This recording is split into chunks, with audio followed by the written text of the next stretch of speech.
enfermedades de transmisión sexual. Pues bien, ya están aquí nuestras invitadas. Estamos en un matriarcado en el día de hoy. Estoy bendito entre las mujeres, sí, así que procedemos entonces a presentarlas. Luz Ángel. Presentamos entonces a Margarita Villa. Ella es psicóloga, asesora de servicios educativos de sexualidad reproductiva de Profamilia. Bienvenida a este Amaneciendo. Gracias por estar con nosotros. Bueno, un gusto y es un placer en representación de Profamilia acompañarlos hoy con este tema tan interesante. Qué bueno. ¿Qué tal para madrugar la doctora? Malita, malita. ¿Sí? Sí, pero aquí llegué muy cumplida.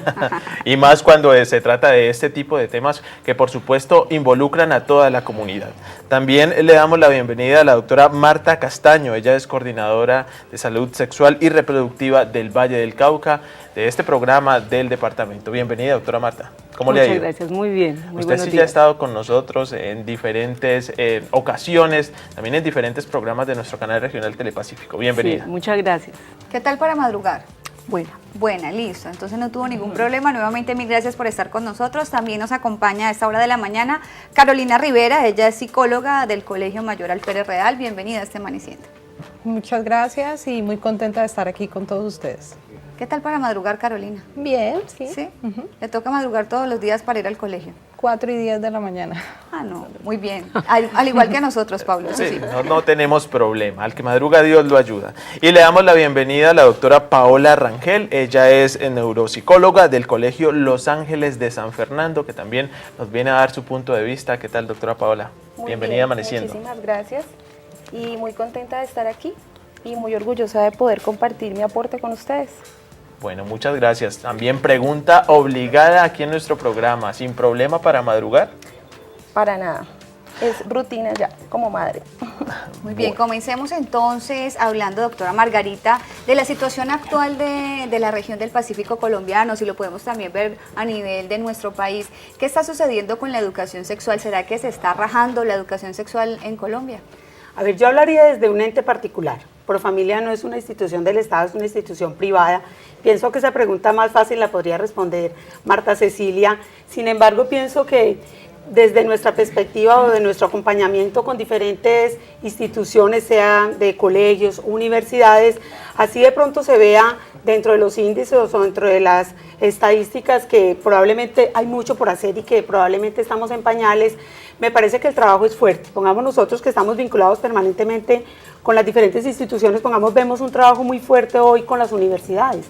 Las universidades tienen una pérdida de alumnos cada semestre enorme, porque son chicos que vienen de otras ciudades o aquí mismo, que apenas están empezando como a entrar en ese contexto de una vida mucho más libre.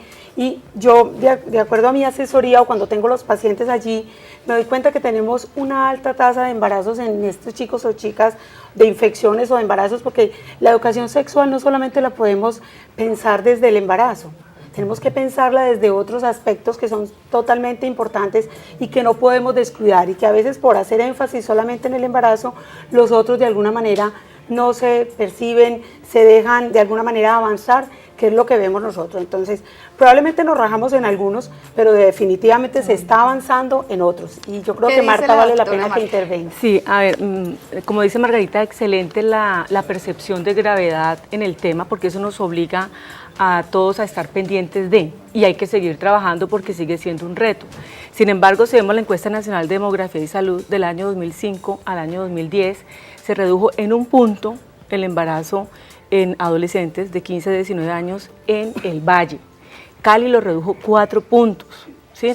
Entonces se dice, pero entonces ¿por qué sigue apareciendo? Claro, va a seguir sucediendo, esperamos que sea cada vez menor y ojalá sea 0, pero cuando miramos lo general ha reducido, pero cuando miramos el área rural, cuando miramos las comunas de estratos bajos, estratos socioeconómicos bajos, allí hay un aumento. ¿Sí? Entonces, ¿qué nos obliga a eso? A focalizar intervenciones, seguir trabajando en lo que venimos haciendo como lo plantea Margarita, porque hay avances y ha sido muy de estrategias, no solo desde la institucionalidad como garantes de derechos, sino con una participación real de los jóvenes, de los adolescentes y jóvenes, y cada vez más de estar involucrando familias. Es un proceso, es un reto. Lo que estamos haciendo ahora lo vemos en 5 o 10 años. Lo que estamos viendo ahora es el trabajo de años anteriores, pero que sigue siendo un reto. Muy bien, doctora Paola, hay una relación, por lo que veo, hay una relación directa entre el nivel educativo y también los embarazos no deseados. Es decir, y la relación es completamente inversa. A mayor nivel educativo, al parecer, hay menor nivel de embarazos no deseados e igual enfermedades de transmisión sexual. ¿Por qué? Sí, precisamente ese era mi aporte y era lo que tenía como planeado compartir con ustedes. Sí. La desinformación en los colegios y en las familias hoy en día está cobrando mucho auge. Puedo aportar como neuropsicóloga que soy, la desinformación de los padres y el nivel educativo tiene mucho que ver. Yo hablo mucho y recalco mucho una palabra que se llaman recursos cognitivos. Hay personas que dicen, ¿recursos cognitivos? ¿Qué quiere decir eso? Cuando uno habla de cognitivos quiere decir conocimiento. Sí. Entonces eso nos traslada a pensar hasta dónde los padres y los mismos maestros están siendo educados no solamente para la vida, sino también para el momento. Entonces, cuando decimos el momento es pensar cómo estamos informando a esos adolescentes. ¿Me hago entender? Entonces, hemos pensado siempre en una conducta terrorista de no lo hagas, es prohibido, ¿sí? Entonces, no hemos pensado es cómo llevar a esos estudiantes, a esos adolescentes a asistir a talleres y a charlas educativas, pero no las mismas charlas educativas de las que siempre se ha hablado y que siempre encontramos los mismos índices, ¿sí? Sino que de pronto son talleres donde también los padres se involucren en cómo adentrar a esos hijos a, digamos, a proceder. El mismo lenguaje, por ejemplo. Su mismo lenguaje, y ahí surge la inquietud, Carolina, ¿a partir de qué edad se le debe hablar a los hijos sobre educación sexual? ¿Y hasta qué punto y de qué manera, teniendo en cuenta que es diferente hablarle de sexualidad a un niño de 4 años que a uno que ya tiene 12 años? Claro, la sexualidad hay que verla como un concepto muy amplio, incluye muchos aspectos, desde el cuerpo, el género, la identidad sexual, la orientación, ¿sí? Muchos temas, el concepto de lo que sentimos, de lo que experimentamos, de las sensaciones. Entonces yo pienso que a los niños, a partir de los 3 años aproximadamente, ellos ya empiezan a diferenciar las partes de su cuerpo, qué es mujer y qué es hombre, ¿sí? Que tenemos diferentes partes corporales. Entonces es importante más o menos de los 3 años explicarles esas diferencias, los nombres que son científicamente. Y cuando un niño a esa edad pregunta, bueno, yo, ¿cómo hice para nacer? ¿De dónde nací?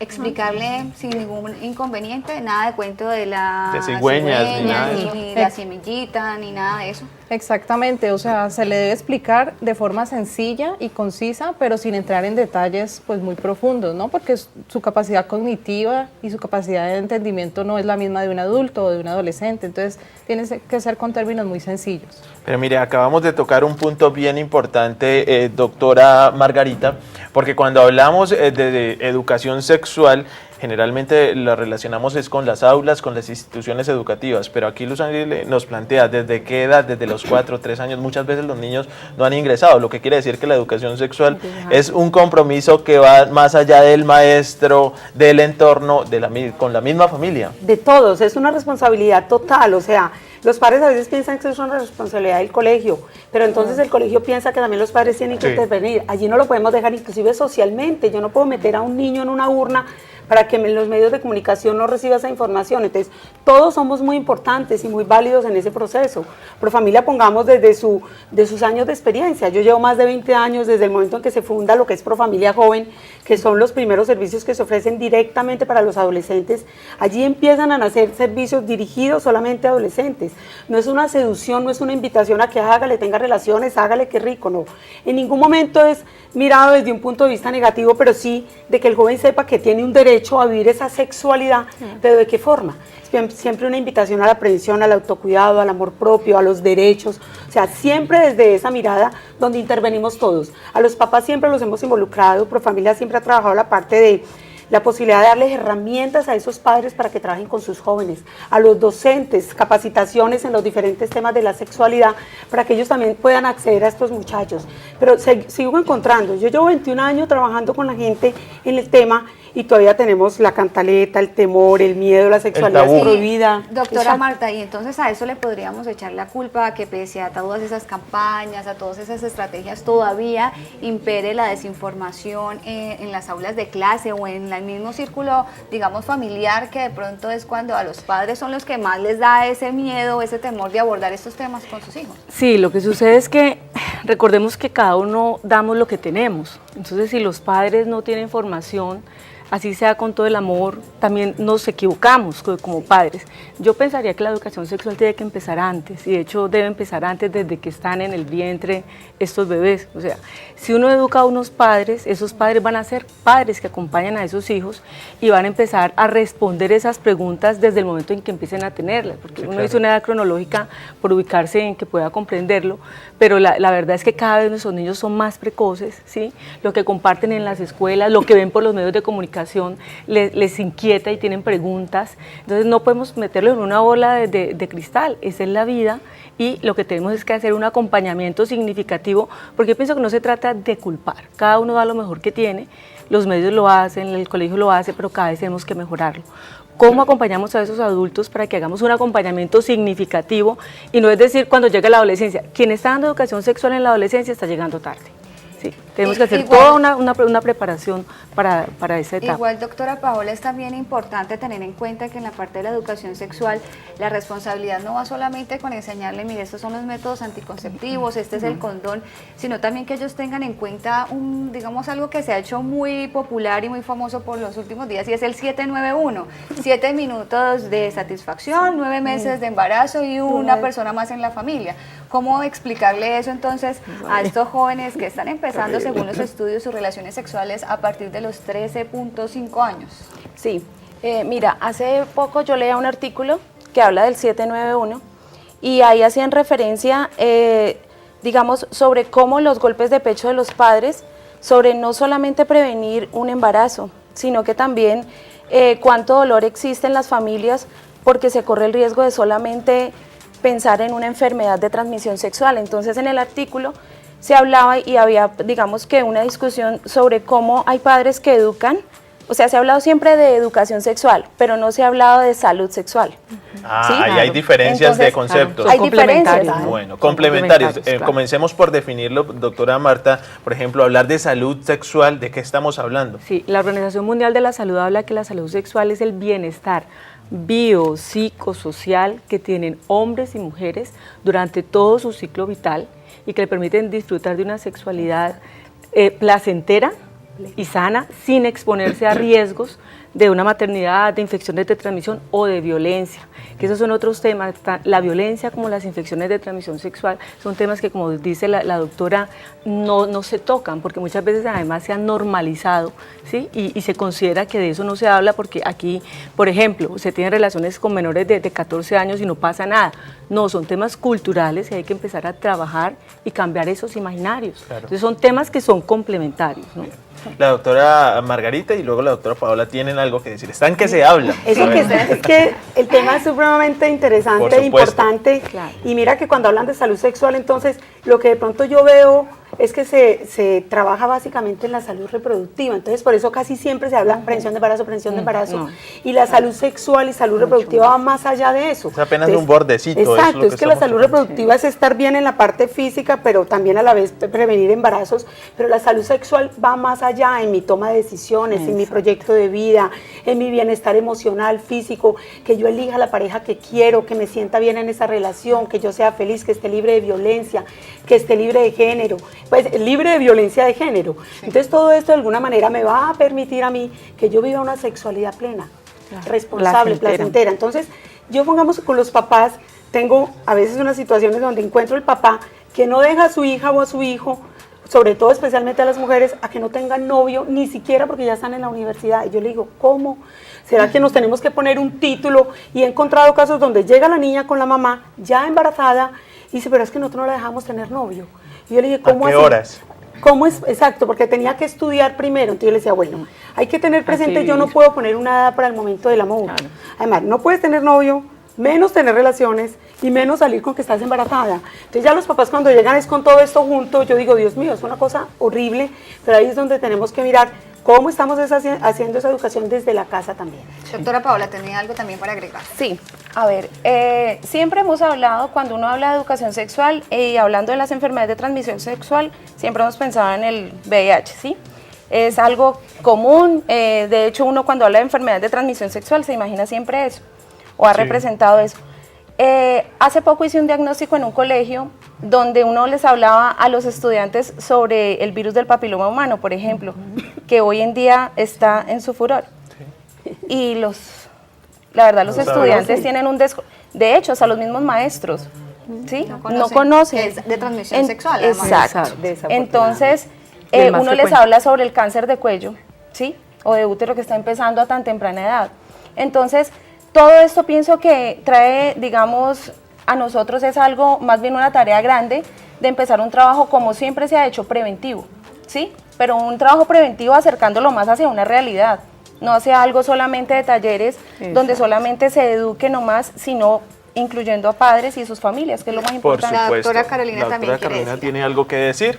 Algo muy importante y complementario a lo que ustedes han aportado es que también falta como construir o solidificar un poco más la confianza, ¿no? La comunicación con los padres, además de darles como las herramientas de conocimiento de las enfermedades de transmisión sexual, también como que las relaciones se fortalezcan en la parte afectiva, que haya confianza, que haya comunicación. Muchas veces lo que tú decías, llega ya la niña embarazada y de pronto, y mi hija no tenía novio, pero es que no conocemos de pronto sus amistades, qué hacen, sus intereses, sus motivaciones, sino que de pronto estamos inmersos en el trabajo, en las ocupaciones laborales y desconocemos de pronto esa parte de sus sentimientos, de su parte emocional, de lo que quieren, de su proyecto de vida incluso. Ahora bien, hablamos de la línea tope, porque sería realmente posible los valores... pensarlo.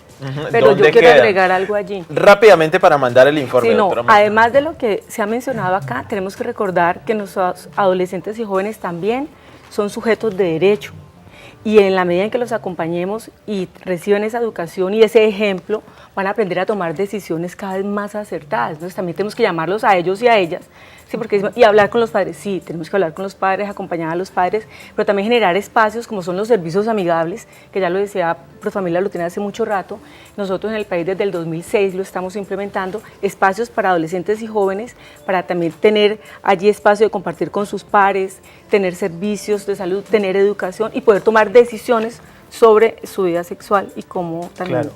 Primera conclusión, entonces, y no sé si puede sonar como utopía, pero entonces la educación sexual debería ser una cátedra para niños, jóvenes, padres de familia, para adultos, para todos, ¿realmente? No es como cátedra, no puede ser cátedra. Entonces, como algo vivencial, ¿cómo? Es un proceso que es transversal, que va durante toda la vida, ¿sí?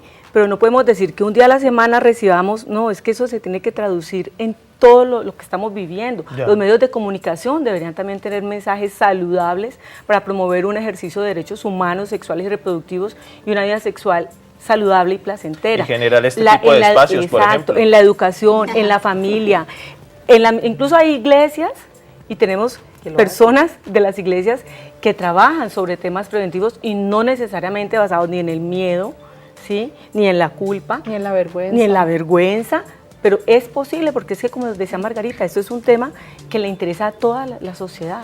Igual, bien Correcto. lo señalan ustedes, el problema de la educación sexual no solamente tiene que ir encaminado a la prevención en los embarazos en adolescentes, sino también en toda esta parte de la transmisión sexual. Lo cierto es que en Colombia en los últimos días ha habido un gran debate por la despenalización del aborto. Pues debate, y más allá que debate, polémica histórica. Hay que recordar las declaraciones del Procurador General, el doctor Alejandro Ordóñez, quien se declaró completamente en contra del aborto, pero hace solo algunos días se recordó el Día Mundial del Aborto, por un aborto seguro, legal y gratuito. Veamos este informe que nos presentan nuestros compañeros de Amaneciendo. El aborto ha causado controversia por años y en todas las naciones. Las cifras hablan de cerca de 450.000 casos al año en América Latina. En Colombia, la Corte Constitucional en el año 2006 despenalizó parcialmente lo que hoy se llama interrupción voluntaria del embarazo, en solo 3 casos muy específicos. En caso de violación, y solamente se necesita el denuncio. En caso de malformaciones congénitas, que solamente se necesita el certificado de cualquier médico, no necesita ser pediatra, sino general. y en caso de problemas de salud y que vayan a dañar la salud de la mujer, que también por un certificado médico. El Servicio de Interrupción Voluntaria del Embarazo, o IVE, debe garantizarse de manera real. Es decir, que en todo el territorio nacional las entidades de salud deben contar con personal calificado para llevar a cabo estos procedimientos de manera integral y segura en los casos que cubre la ley. La ley lo que despenalizó fue la interrupción del embarazo, pero no es claro en decir la edad gestacional en que se puede interrumpir. Eso es un vacío jurídico. O sea que ante la ley, teóricamente, un embarazo de 26, 27 semanas, que ya no es un aborto, se pudiera interrumpir. Como las S y las EPS no cumplen con lo que les toca, las mujeres llegan hasta 20 y 21 semanas y tienen la obligación de atenderlas. Pero de todas maneras, ojalá no llegaran a esa edad gestacional. Miles de mujeres aún interrumpen su embarazo de manera ilegal y, lo que es más preocupante, en la clandestinidad de lugares inseguros que incluso pueden poner en riesgo su vida. Por eso, redes de mujeres ven con preocupación esta situación y defienden sus derechos sexuales y reproductivos, en los que uno de los principales es la libre opción a la maternidad. Nosotros partimos de que si no hay deseo de los progenitores, pues vida hay en un árbol, vida hay en un río, y son células vivas, nadie va a decir que no, pero si no están por el deseo de los progenitores, ¿qué clase de vida es esa? Eso es lo que nosotras pensamos. Entonces lo que sí vale es la de la mujer. ¿Y qué pasa con una mujer que se muere por un aborto en malas condiciones? Aún cuando se encuentra despenalizada la interrupción voluntaria del embarazo, este es solo en 3 casos puntuales. Por ello es un tema que aún es susceptible de debate y de controversia de quienes piensan que es un ser humano desde la fecundación. La fecundación es la unión de 2 gametos, que son las semillas de la gestación. Esas 2 mitades se unen para completar toda la información genética de un nuevo ser. En el momento de esa unión, ya inmediatamente ya es un nuevo ser, una nueva persona, un nuevo ser viviente. La despenalización es una realidad, pero en 3 casos únicos y puntuales. Y por otro lado, es una realidad también que los embarazos no deseados aumentan a diario. Cabría pensar entonces que se debe partir por una adecuada educación sexual y reproductiva. Muy bien, pues doctora Paola, importante tocar entonces este tema también del aborto dentro de la educación sexual. ¿A qué edad se le debe hablar a los niños y a las niñas sobre el aborto? Bueno, yo considero que desde el mismo momento en que estamos preparándonos para todo lo que es la vida sexual, ¿sí? La vida sexual temprana, y desde el mismo momento en que estamos educando a estos adolescentes, pienso que es considerable hablar también de este tema que hoy en día pues es algo que digamos que se está viviendo mucho por la desinformación, lo que tocábamos inicialmente. El estar de acuerdo o no con esto, lo que hablábamos es como generar una polémica, porque eso va, pienso que con los parámetros, primero que todo familiares y socioculturales con el que uno haya crecido, ¿sí? Entonces eso está, pienso que más que llegar a eso es como a polemizar, es como llegar a educar para prevenirlo. Y para identificar las causas, y sobre todo yo creo que es importante conocer el marco legal que lo respalda, saber de que aquí en Colombia hay una legislación importante referente a ese tema, más allá de estar de acuerdo o no con las connotaciones culturales, pues realmente hay una estructura legal, Sí. doctora Marta. Sí, eso hablábamos en el espacio anterior y lo decíamos, mire, quienes estamos en las instituciones somos garantes de derechos. Los garantes de derechos tenemos que socializar, difundir los derechos humanos, sexuales y reproductivos y garantizar que haya unos servicios que satisfagan esos derechos.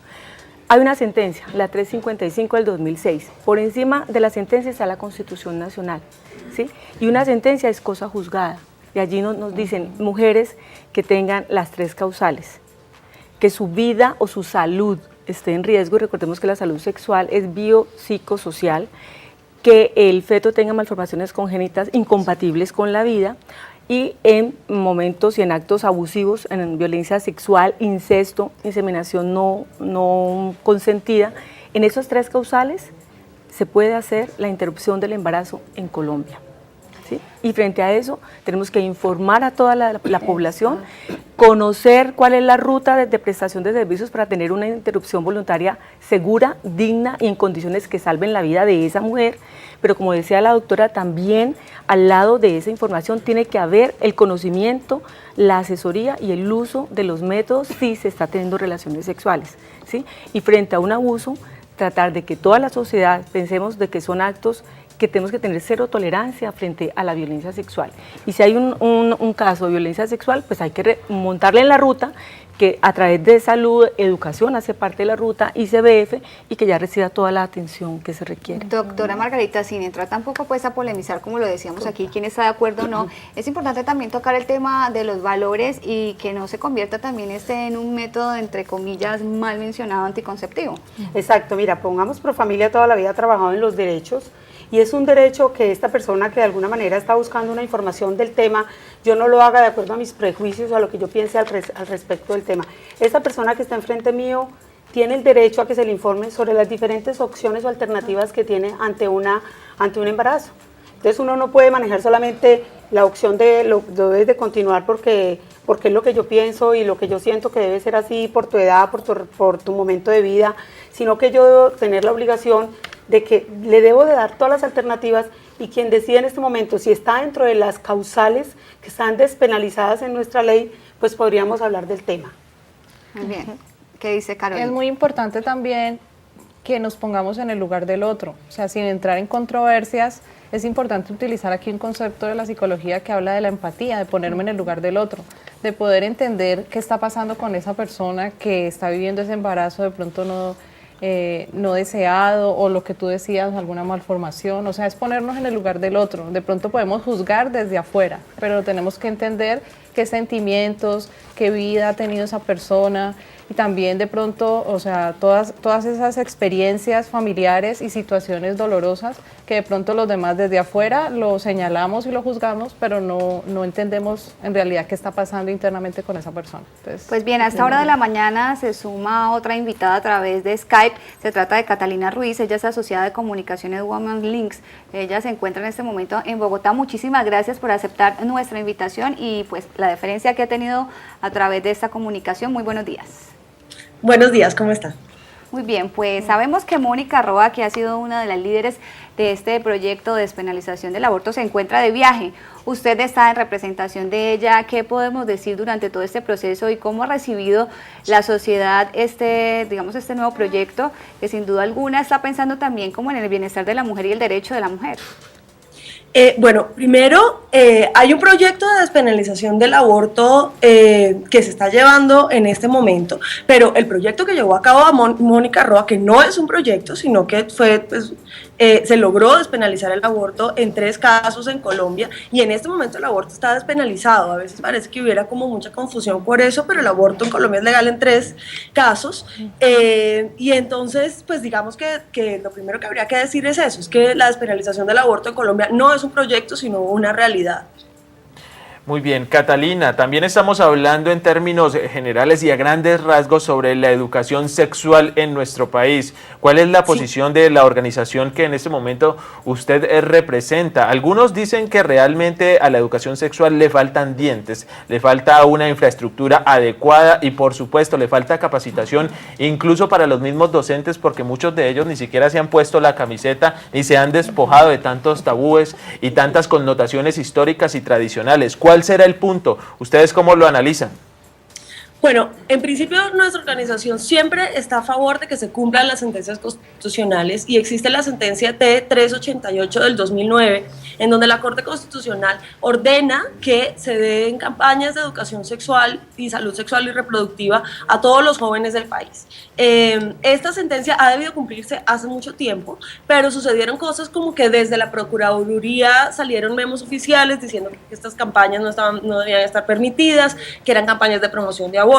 Ahora que 1.201 mujeres ganamos esta tutela por el derecho a la información contra varios funcionarios de la Procuraduría, la Corte ha obligado ha hecho que se retracten y digan que no son campañas de promoción del aborto, y que se puedan reanudar estas campañas, porque al final se trata de que haya educación sexual para poder elegir abortos legales para no tener que morir y anticonceptivos para no tener que abortar.